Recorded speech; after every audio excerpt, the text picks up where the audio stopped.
स्वागत है आप सभी का और बहुत बहुत शुभकामनाएं आज अष्टमी, दुर्गाष्टमी, रामनवमी और कल आने वाले दशहरे के लिए। जीवन में कर्म बड़ा महत्वपूर्ण है और हम जब से प्राणी जन्म लेता है किसी ना किसी धीरे धीरे कर्म में ही रहता है। सुबह से लेकर रात तक हम कोई ना कोई कर्म, भले वो शरीर के स्तर पर हो रहा हो, भले वो इंद्रियों के स्तर पर हो रहा हो, मन के स्तर पर हो रहा हो, बुद्धि के निर्णयों के स्तर पर हो रहा हो, अहंकार के स्तर पर हो रहा हो, इच्छाओं के स्तर पर हो रहा हो, किसी ना किसी स्तर पर हमारे अंदर कर्म चलता रहता है। हम कभी खाली बैठ ही नहीं सकते, बैठा जा ही नहीं सकता। खाली का मतलब है कि हम ध्यान में हैं। जब कोई कर्म नहीं हो रहा है वो अवस्था ध्यान की है, अकर्म की अवस्था। लेकिन हम दिन भर ध्यान में तो होते नहीं हैं, हम तो कुछ ना कुछ कर रहे होते हैं। तो और ये केवल हमारे साथ नहीं होता है, तो हर जीवधारी प्राणी कर्मों में लगा ही है। और जब तक ये जीवन है तब तक कर्म है। ऐसा कोई भी काल नहीं, समय नहीं जब कर्म नहीं हो रहे। तो या यूं कहें कि कर्म ही जीवन है और जब कर्म ना हो रहे हो तो उसको मृत्यु कहते हैं। या यूं कहें गति ही जीवन है, गति यदि खत्म हो जाए पूरी तरह से तो उसको मृत्यु कह देते हैं। तो जीवन और कर्म आपस में पूरी तरह से जुड़े पड़े हैं।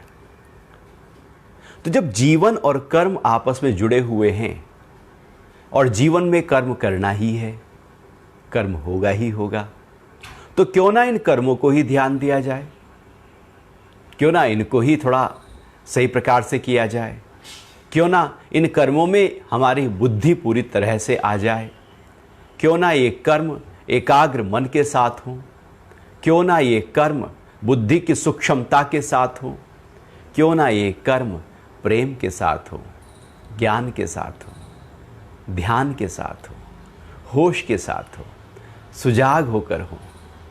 क्यों ना इन कर्मों में हमारे अंदर प्रसन्नता बनी रहे कि कोई भी कर्म कर रहे हो लेकिन वो प्रसन्नता का भाव आपके अंदर जो का त्यों है ही है। तो इन कर्मों को कम खत्म नहीं किया जा सकता, बल्कि कर्म करने की जो भाव है उसको बदला जा सकता है। तो भगवान गीता के 3रे अध्याय में जो कर्म योग नाम से प्रचलित है, वहां पर पहले ही कह रहे हैं कि भैया देखो, ऐसा तो हो नहीं सकता कि तुम कहो कि मुझे कर्म नहीं करना, कर्म तो करोगे ही। अब बात यह है कि कर्म जो करोगे वो कैसे करो, उस कर्म को करने की जो प्रक्रिया है उसको ठीक कर लो।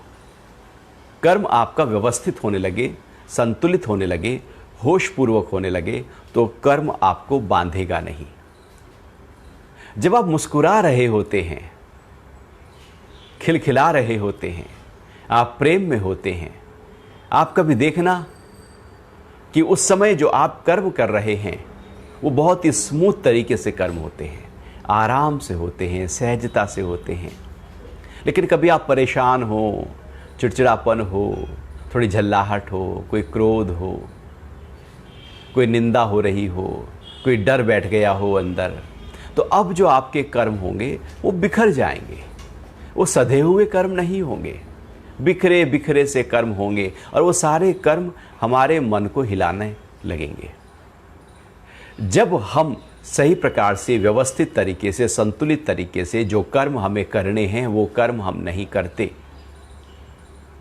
हम कुछ और कर रहे होते हैं, तो आप कभी भी देखना हमारा मन भी कहेगा ये ठीक नहीं है, हमारा हार्ट की बीट भी बढ़ जाएगी, हृदय भी धुक धुक शुरू हो जाएगा, मन, मस्तिष्क, हृदय हर स्तर पर उसका विरोध पैदा होने लगेगा। लेकिन हम इच्छा के कारण से, विकार के कारण से उस कर्म को करने में आतुर हो जाते हैं। विरोध हो रहा है, वो विरोध और कुछ नहीं, इंप्रेशंस आ रहे हैं, कर्मों के फल बन रहे हैं। जब आप निरंतर जो हमारा स्वधर्म है उसमें कर्म कर रहे हैं तो कोई कर्म का फल नहीं है, आराम से कर्म होते जा रहे हैं। लेकिन जब आप कुछ उल्टा सीधा अपने संस्कार के अनुरूप, स्वधर्म के अनुरूप कर्म न करके उसके प्रतिकूल कर्म कर रहे होते हैं तो अंदर उसका असर आने लगता है। और गीता का 3रा अध्याय केवल इसी बात को समझाने के लिए है कि कर्म ऐसे करो जो उसका असर आप पर ना हो, उसका फल ना हो, उसका बंधन ना हो। तो भगवान ने एक शब्द कहा कि यदि आप काम के साथ में, अर्थात इच्छा के साथ, स्वार्थ के साथ, किसी विकार के साथ, अंदर की हलचल के साथ जब कर्म करोगे तो बांध लेगा। और बिना हलचल के, अनासक्त होकर, एकदम प्रेम के भाव के साथ आप कर्म करोगे तो मुक्ति की तरफ ले जाएगा। आसक्ति में किए गए कर्म बांध देते हैं, अनासक्त होकर किए गए कर्म खोल देते हैं, फ्री कर देते हैं। लेकिन हम यदि देखें तो हमारे सारे कर्म आसक्ति के हैं या अनासक्ति के। चलो हम घर में आप हैं तो घर में हम जो व्यवहार करते हैं आपस में एक दूसरे से, तो वहाँ पर हमारा मन चलता है, हिलता है, परेशान होता है, तनाव में रहता है, झल्लाहट में रहता है, तो हम व्यवहार करते हैं, तब हम शब्द देते हैं, तब हम कर्म करते हैं। या मन पूरी तरह से सौहार्दपूर्ण वातावरण में खुशी खुशी परिवार के सभी सदस्यों को ध्यान में रखते हुए वो आपका ध्यान रख रहे हैं, आप उनका ध्यान रख रहे हैं, एक बहुत ही अच्छे माहौल के साथ जब आप कर्म करते हैं तो जीवन यूं ही एकदम पता नहीं लगता कैसे निकल जाता है। और बहुत ज़्यादा हलचल पैदा हो जाए, क्रोध पैदा हो जाए, झल्लाहट पैदा हो जाए, कोई झगड़ा हो जाए, तू मैं हो जाए, तो आप देखना उसका असर आपके अंदर कितना आने लगेगा। और फिर उस दिन आप जब काम कर रहे होंगे ऑफिस का, तो कितना हिलकर काम कर रहे होंगे। काम तो थोड़ा था, आप एक्सपर्ट भी थे, लेकिन वो उतना हो ही नहीं पा रहा है, क्योंकि लयबद्ध नहीं हो पा रहे हैं पीछे से हम, क्योंकि बिखर गया है, बुद्धि भी बिखर गई, मन भी बिखर गया, अंदर तनाव पैदा हो गया, एक हलचल आ गई, तो हमारे कर्म हिल जाते हैं। और भगवान कह रहे हैं कि इस तरह से जो कर्म हिलेंगे वही बांध लेंगे। हम यदि अपने आप को पूरी तरह से सजग होकर, होश में सुजाग होकर कर्मों में जाएं तो कर्म नहीं बांधेंगे, अन्यथा कर्म पीछा छोड़ेंगे नहीं। कर्म कभी पीछा नहीं छोड़ते। आप कहीं अकेले में जाकर कुछ काम कर लो, ऐसा थोड़ी है कि कोई देख नहीं रहा है। आपका जो पाप कर्म है किसी ने देखा नहीं तो चल जाएगा। इसलिए हम पाप कर्म को ढककर करते हैं, कोई देख ना ले, खिड़की दरवाजे बंद करके करते हैं, कोई देख ना ले, छुपक के करते हैं। चोरी भी हम छुपक के करते हैं, कोई देख ना ले।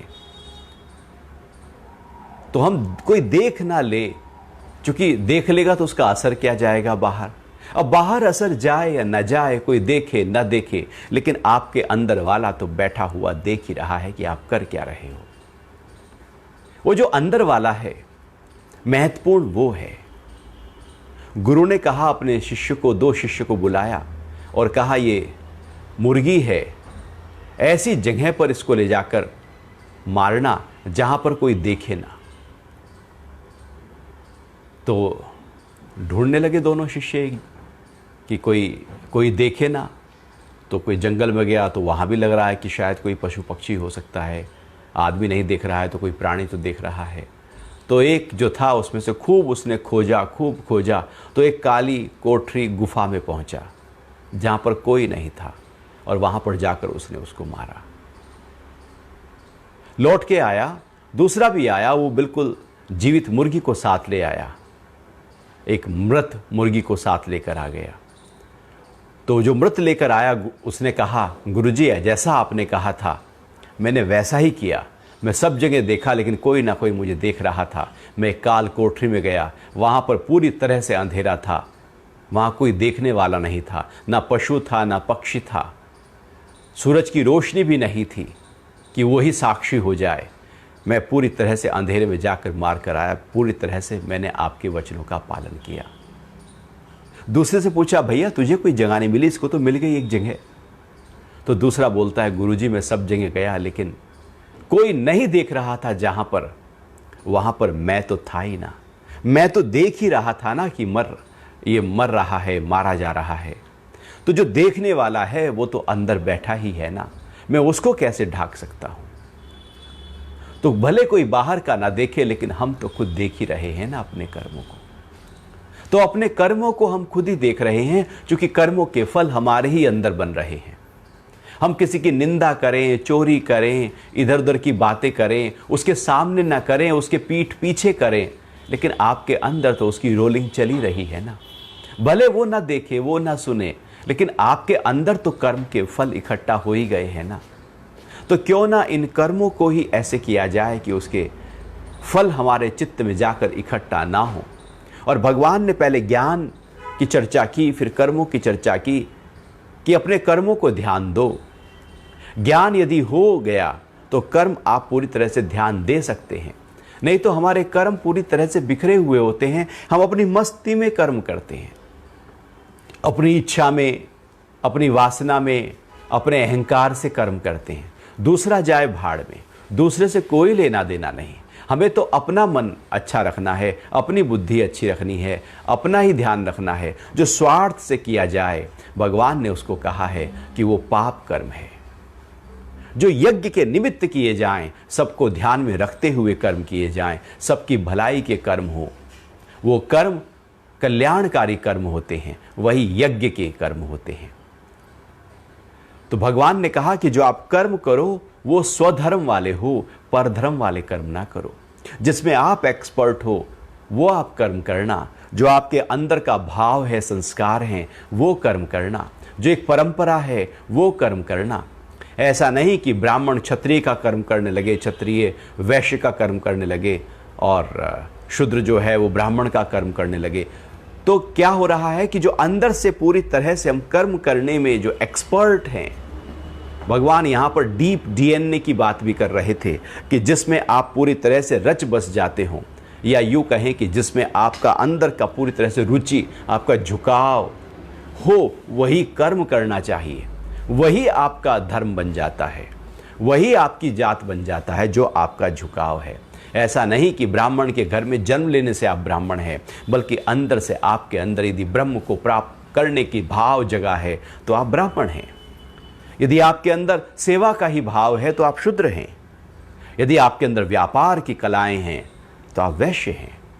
ये कोई बाहर की, ये कोई धर्म नहीं है, ये कोई जाति नहीं है, बल्कि ये तो अंदर के रुझान और झुकाव की बात थी। अर्जुन में भी, चूंकि वो क्षत्रिय है और क्षत्रिय का झुकाव, रुझान हमेशा युद्ध की तरफ होता है, और वो उस युद्ध से भाग रहा था, वो परधर्म की तरफ जा रहा था, स्वधर्म को छोड़ रहा था। तो स्वधर्म को छोड़कर जब हम कहीं और भागते हैं तो वो कर्म बन जाता है। भले दूसरे का कर्म बहुत श्रेष्ठ भी क्यों ना हो, अच्छे से अच्छा भी क्यों ना हो, लेकिन वो हमें फलीभूत हो नहीं सकता। आप वहाँ पर कर्म ही बनाकर आ जाएंगे। तो भगवान कह रहे थे कि जो काम है, हमारी जो इच्छाएं हैं, वासनाएं हैं, ये हमारा पीछा नहीं छोड़ती, और हमारे सारे काम सुबह से उठकर कर्ता भाव के साथ कुछ करना है, कुछ करना है, अब ये कर लूं, अब वो कर लूं, लगातार कर्तापना अंदर पड़ा हुआ है। करने से पहले वो कर्तापना है कि ये करना है, करने के समय कर्तापना है, और करने के बाद उसको गिनाकर कर्तापना खड़ा था कि मैंने ये किया। ये कर्ता का भाव हमको खा रहा है, हमको हमारी ऊंची स्थिति से नीचे लेकर आ रहा है। ये कर्ता का भाव जब जरूरत हो तो पेश करो, प्रकट करो। जब जरूरत ही नहीं है तब कर्ता के भाव को लेकर हम क्या करेंगे? वो तो हमारे कर्मों को दूषित ही कर देगा, वो तो बिखेर ही देगा, उसका कोई असर हमारे जीवन में महक के रूप में प्रकट नहीं होगा। बल्कि कर्तापना एक जय, अष्टावक्र गीता में बोलता है कि ये जैसे सर्प का दंश होता है, सांप का वो डसता है, उसका जहर फैलता है, हमारे अंदर भी कर्तापना ऐसे ही है। ये सर्प का दंश है। कर्ता का भाव हमारी ऊंची स्थिति को नीचे ले आता है। केवल कर्तापना ही मुझे जगत से जोड़ देता है, उलझा देता है, दुख लेकर आता है। जीवन की सारी समस्याएं और सारे दुख, सारा डर इसी कर्तापना के ऊपर खड़ा हुआ है कि मैं हूं। ये जो अहंकार है, मैं हर जगह मैं, वो एक रिसर्च हुई ना कि फ़ोन पर सबसे ज़्यादा कौन सा शब्द प्रयोग में लाया जाता है, तो यही निकला कि आई, मैं सबसे ज़्यादा प्रयोग में आता है। जबकि ये जो अहंकार है ये हमारे बहुत ही फायदे के लिए मिला है। अहंकार का मतलब है कि जिससे आप अपने को कह पाएं कि ये आप हैं, आप कह पाएं कि ये सुरक्षित है, ये मेरा शरीर है, ये मेरा घर है, ये मेरा परिवार है, उसकी संभाल आप कर पाएं, इसलिए अहंकार है। जब उसकी ज़रूरत हो तब उसका ध्यान दें, बाकी उस अहंकार से अपना नाता न रखें। लेकिन हम गलती ये कर जाते हैं कि हर समय उसी अहंकार को पकड़ कर रखते हैं। जो कुछ समय के लिए मिला था उसको हम लगातार पकड़े रखते हैं। अब ऐसा थोड़ी है कि जैसे बाथरूम है, आपके घर में बाथरूम है, हर समय बाथरूम में थोड़ी बैठे रहते हैं। जब उसकी आवश्यकता होती है बाथरूम में जाते हैं, आप आ जाते हैं। जब आवश्यकता होती है तो कैंची का प्रयोग करते हैं, चाकू का प्रयोग करते हैं, सुई का प्रयोग करते हैं। जब आवश्यकता नहीं है तो वो रखा है अपने स्थान पर है, आवश्यकता होने पर उसका प्रयोग कर लिया जाएगा। अहंकार भी ऐसे ही है। जब उसकी आवश्यकता है, आपको कहीं अपना नाम रूप बताना है, आपको अपना कहीं फॉर्म भरना है, आपको कहीं टॉयलेट जाना है, तो देखना है कि मेल है या फीमेल है। जब आवश्यकता हो तो अपने अहंकार को प्रकट किया जाए, आवश्यकता नहीं तो उसको रख लिया जाए, ढक लिया जाए। जैसे आप पर्स को निकालते हैं, आवश्यकता हो पैसा खर्चने की तो पर्स खोल कर पैसा निकालते हैं, आवश्यकता नहीं तो कई कई दिन तक आप देखेंगे कि पर्स बंद ही है। अहंकार भी ऐसे ही है कि आवश्यकता होने पर प्रयोग किया जाए, लेकिन हम जैसे पर्स को हर समय खोले ही रखे हुए हैं, जैसे हम हर समय बाथरूम में बैठे हुए हैं, हर समय चाकू छुरी सुई हमारे ही हाथ में है, तो वो क्या करेगी चाकू छुरी सुई? वो आपका हाथ काटना शुरू कर देगी। आप बाथरूम में ज़्यादा बैठेंगे, वहाँ पर आपके अंदर उसका जो प्रभाव है, कुप्रभाव है, वो आना शुरू हो जाएगा। क्योंकि जिसका जितना प्रयोग करना था उससे ज़्यादा कर लिया। ये कर्तापना ही कर्म को फल देने वाला होता है। कर्म योग का मतलब है कि जहाँ पर कर्मों में कर्तापना ना हो। मेरा कर्तापना गल जाए तो कर्म शुद्ध हो गए। अकर्ता भाव से किए गए कर्म शुद्ध होने लगते हैं, वो बांधते नहीं हैं। लेकिन जब हम कर्तापने से करते हैं, चाहे थोड़ा सा ही आप किसी को पानी का एक गिलास दो और कर्तापने से दो, और फिर याद रखो मैंने उसको एक गिलास पानी का पिलाया था, वो घर आए थे, मैंने चाय पिलाई थी। वो इसका मतलब है कर्तापने में उस कर्म के इंप्रेशंस इकट्ठा हो गए हैं। वो कर्तापने में जो कर्म के इंप्रेशंस इकट्ठा होते हैं तो फिर वो फल देते हैं। ये कर्तापना ही है जो सबसे बड़ी रुकावट है कर्म योग के रास्ते में। और गीता के दूसरे अध्याय में इसी कर्तापने को डिसॉल्व करने के लिए ज्ञान की चर्चा हुई है, जानने की चर्चा हुई है कि मैं कौन हूं।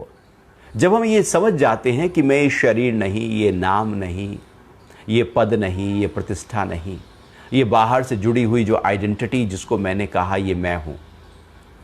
आपसे कोई पूछे कि आप कौन हैं, तो हम क्या बताते हैं उसको? हम कहेंगे मैं उस पद पे हूं, मैं उस कंपनी में काम करता हूं, मैं धन वाला हूं, मैं कुटुंब वाला हूं, मैं ये नाम हूं। तो हम कुछ बाहर की चीज़ों से अपने आप को जोड़ते हैं। हम शुद्ध रूप से अपना परिचय कहीं देते ही नहीं है, किसी को देते ही नहीं है, क्योंकि शुद्ध रूप से अपना परिचय हमें पता ही नहीं है। इसलिए जो हमने अपने से कुछ चीज़ों को जोड़ दिया है उसको हम कहते हैं कि ये मैं हूं। भला वो जो पद है, हम मैनेजर हैं, चीफ मैनेजर हैं, डायरेक्टर हैं, वो पद आप थोड़ी है, वो तो बाहर से कुछ आया है। आप उससे अपने को क्यों जोड़ते हैं? कोई पूछे आप क्या हैं तो आप एकदम कहते हैं ये मैं हूं, देखो मेरा विजिटिंग कार्ड। तो विजिटिंग कार्ड में हम कहते हैं कि ये मैं हूं, जबकि जो मैं हूं गीता का दूसरा अध्याय उसी की ही बात कर रहा है कि क्या हूं मैं। जो मैं नहीं हूं, जब मैं कहता हूं कि ये मैं हूं तो वहां पर कर्तापना आता है, और जो मैं हूं वास्तविकता में जब मैं उसमें जाता हूं तो वहां अकर्ता भाव आता है। तो कर्तापना हम डालते हैं चूंकि हमने अपनी आइडेंटिटी को बाहर से कहीं से जोड़ दिया है।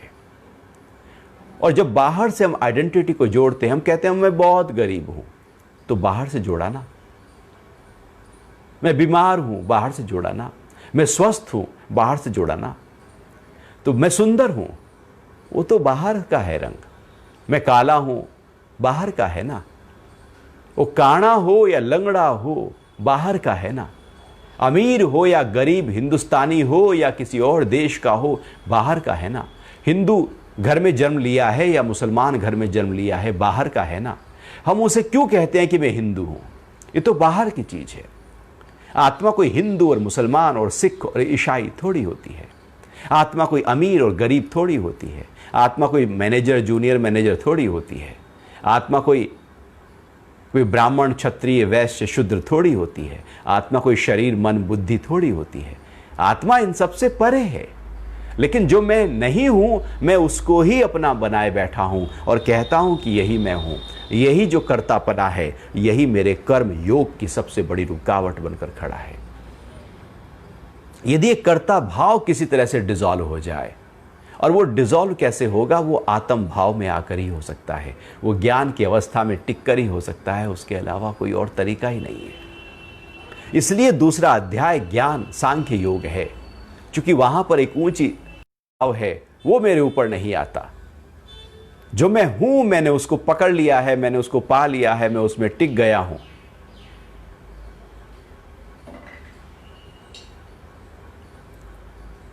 तो जैसे मैं उसमें टिक गया हूं, उस भाव को अब हम पूरी तरह से अनुभव करते हैं।